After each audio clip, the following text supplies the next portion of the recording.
Episode 18. The gate is open. The dust fell. The heartbeat of the three standing inside the cave was the only sound. Nothing but silence from the three. Tennyson's body lay there, severed in half from Love's blade. His blood still steaming as it impacts the stone below. Sir Leto's body slumped against the far wall, his sword propping him up slowly like the time was just standing still, and the three could not move. His body slides from the sword, landing face first with a sound like a potato sack hitting the barn floor. Then the clattering of the sword shook the three out of their disbelief. Echo raced over to his comrade, scooping him up. Leto, no. We were going to grow old, stay on that farm. Why do you always have to be a hero? Tears streaming down his face as he screams, No, you idiot. Love slumps down, winded from the fury of emotions. Sir Altaf turns. Echo. Such is the duty of one who always protects. This is the way it always goes. We will have a proper burial for him, but we need to gather all the information and then move. If this so-called storm is coming, Echo eyes could send daggers toward Altaf. We can take him to the the priestess of the north. She can heal him. That is the way I'm going. If any of you want to join me. From the entrance, the three hear a gasp. Leto, my son. Elk standing halfway into the entrance, rushing forward, but stops before getting to Tennyson's decaying body. Calmly, she collects herself. Echo, we must leave the body if we want to save the people of Mammoth. Echo burst out. You left him when he was young. I saw that. You chose Chalice over him. I will not. I choose him over all of you. Echo, he'll be all right once the storm is dealt with. We need to keep to the plan he and I have made. He is my son. But we fail if we do not keep trying. She finished, tears streaming down her face. He is worth saving, Cecilia. I am taking him to the priestess of the north. She will know how to heal him. As Echo starts to cradle Leto's body, Sir Altaf slowly puts a hand on his shoulder. Look at the wound, Echo. Altaf's voice low and calm. The wound around Leto's neck was oozing out black, bubbly liquid along with the blood. The wound already starting to close by itself with a golden blue light buzzing with pure energy swirling around the neck. Through the wound and then through the wound, and like a volcano, a black ichor burst forth from the neck, landing mostly against the cavern wall and onto Tennyson's now jelly-like body. Sorlito's body beats as a cough comes forth from the bloodied mouth. What in the peacock? Elk Firesight looks complexly confused. Echo Horrors wiping the black ooze away from the neck. I am here for you, my friend. Echo looks towards her, but seeing where the goldish blue sizzling light streaming from. Standing in the entranceway, dirt-covered face with streaks where tears fell, the princess stood, clutching her side that impacted the rock, blood stained under her hand, look of determination upon her face. And as the light finishes from her fingertips, she lets out a small relief laughter, then waves over from pure exhaustion. Chalices puts her arm around the princess's waist and places her gently against the entrance to the cave. Chalice's words, soft and slow. Rest. You did well, princess. Chalice stumbles a little, sitting herself down. A line of blood trickles down her forehead. Onto her cheek, a tiny smile comes across her face as she notices love staring at her. Princess, slowly, in a low voice. He will still need bandage, Chalice. Can you see to that? I will, Princess. Rest your body. You used a lot of your potentia, and you are injured yourself. Chalice looks over to the group. Echo. He will need bandaged up still, but the poison has been lifted from him. Echo's arms look like they are a blur, with him looking through his bag, pulling out bandage wrapping. Aldous comes closer and kneels down. I will hold him as you apply the bandage. Elk Firesight looks confused at the princess. Remarkable. I have only seen one individual do that in my lifetime, child. Leto was right to send me the message when he seen all of you. Leto coughed again. We need to get the gate open, as he tried to sit up. Echo looked at him. You need rest, and you are in no condition to move. That is correct, my good friend. But believe I was never meant to go through the gate, but to sacrifice myself for the gate, coughing up some blood. With this kind of wound, I will not survive. The princess gave me some time, but not enough to go with. Elk, you know what you have to do. Elk looking at Leto, trying to stand against the back wall. When the gate opens, all of you need to go through it. She bows her head with tears streaming down her cheek. Leto, I love you, but I knew you could survive. I am sorry I was not there for you when you lost your wife. But I will not let you sacrifice yourself now. Echo, when the gate opens, you all only have a few seconds to go through. Take him. Find the praying woman near the everlasting falls. She will be able to heal him and help the princess learn her craft better. As the words left her mouth, other words started to replace them. A reverberation flows from the chest of Elk, rumbling from above the cave. Thunderous sounds of lightning. Her eyes flash pure white. Her hair turns iridescent. Her body starts to levitate. Her voice crackles through the air. The storm is upon us.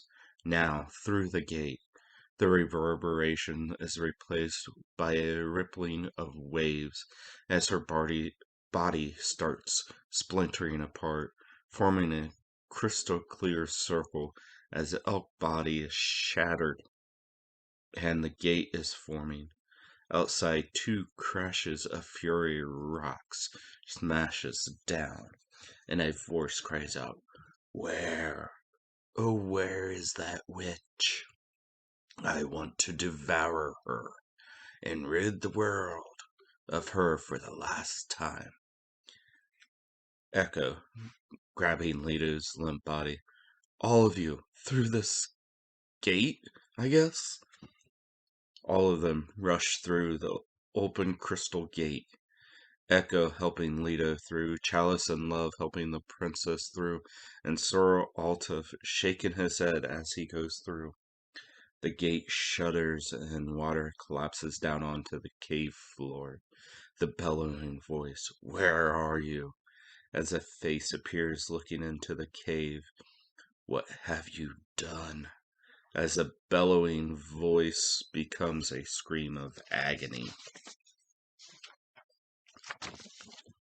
The gate felt like jumping through a wave on a beach, but more solid than that.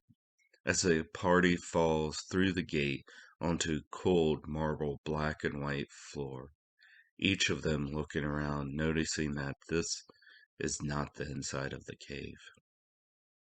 This place was open area like a theater, but more like a temple of some sort.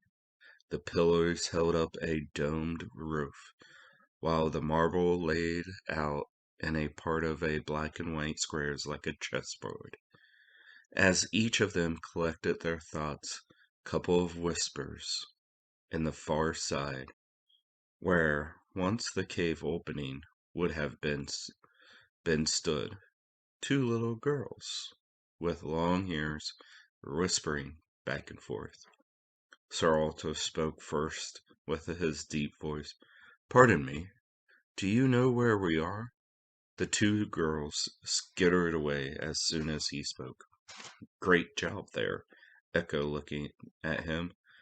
"Well, someone had to ask. Do you know where we are?" His head looking back and forth, trying to piece something together. Sir Leto coughs again. "We are back in time, about 1,000 years, when Potentia was still used openly and without penalty of death. It is also a time when elves did not have to hide their ears, and where no one knew about your race, Echo."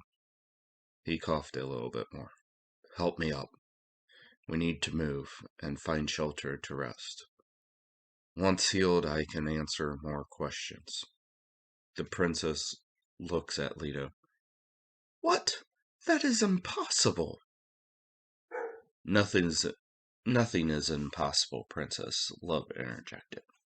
"I heard tales of one who could open a gate to the past, but only went as far as one who lived did. If that is true, my mother is thousands of years old. Wait, where is she?" Chalice looking around to try and find her. "Echo, we need to move out of this open area."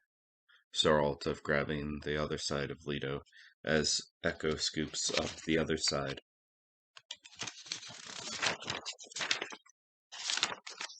Leto's head, lowering, tries to speak softly. "She sacrificed herself so we could come here. Again, we need to get shelter, please, and find who she called the praying woman at the everlasting falls." His body goes limp against theirs. Love looks around. That way, pointing southward. There is a hint of smoke along the tree lines. It is not that far. If you two get tired, I can carry him for a bit.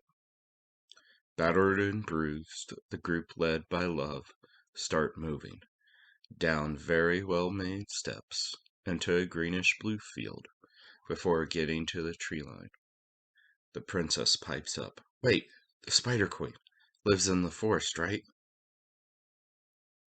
"She was formed after the collapse." He coughed blood and spit. "Oh, then we should be safe to travel through then." The princess seemed to have a little pick-me-up after hearing that, but not for long. Her ribs pressing in, and she remembered the pain. Chalice strode up next to her, putting the princess's arm around her neck. "Since we are in a different place, we should go by different names." Echo looking around. "We can go by our regular names, but leave out the sirs and princesses. We don't want to cause too much disturbance." They made their way through the forest, reaching an opening to an encampment of roughly 10 multicolored tents, a soft music playing a lovely tune, and the smell of fresh cooked meat on the air. A soft female voice singing to the music. The group paused on the outskirts, looking in. As someone went, "Can I help you?" The group jumped almost out of their skin, turned to face a white-haired old man, leaning on a curved staff that branched off at the top with growing flowers and butterflies around it. He stood roughly 5 foot tall, hunched a little over, grayish-green skin, and one tusk coming out of his mouth. "Sorry to intrude. We are just looking for a place to rest," Altuf said, looking at this man. "Some of us are badly injured and looking for the everlasting falls."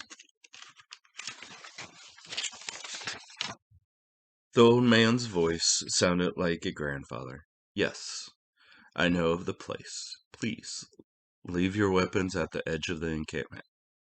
They will not be touched or disappear. Trust me." He turned, walking slowly into the encampment. "We are peaceful Narwhals, or you might call us orcs. Some call us ogres. But we are Narwhals, the tribe of the forest." The group started looking at each other as the princess chimes in. "We need to trust in people." She starts walking into the encampment. Chalice and Love drop their seeable weapons and follow her. The three men stare at for a couple of seconds before Altov speaks. "You two go in there. He needs help. I will stay on the outskirts." Echo now holding most of the weight of Leto. "Be careful. Use the call signals of the company. I know them. Once we get settled, I will relieve you of your guard duty." They nodded at each other as he and Leto made their way in, weaponless. The camp was cozy and full of nature. The old man turns to the group. "That tent will be yours for the night," pointing at a multicolored tent. "But the one that is injured needs to be in that tent," pointing at a green and brown tent. "Natasi will help him. Oh, look! The warthog is almost done to eat. Please join us." He heads towards the middle of the camp, near a fire, roasting in the hog. The smell of the hog impacted their nostrils of the group, who realized how hungry they all were. Natasi came out of her tent, black hair braided, her green skin shiny from the candlelight she is holding. Her smile was warm and refreshing. She wore brown, simple clothes with no shoes, and multiple different flowers stuck through her hair and belt. Her voice was like one's mother's. "Oh my, get him in here quickly. I have some things in here that will help quicken the healing. But this wound is vicious. What did you boys get yourself into?" Next time on Silver Mammoth Saga. Thank you for listening. Please subscribe to Blank Mind Crafting and for more of the Silver Mammoth Saga.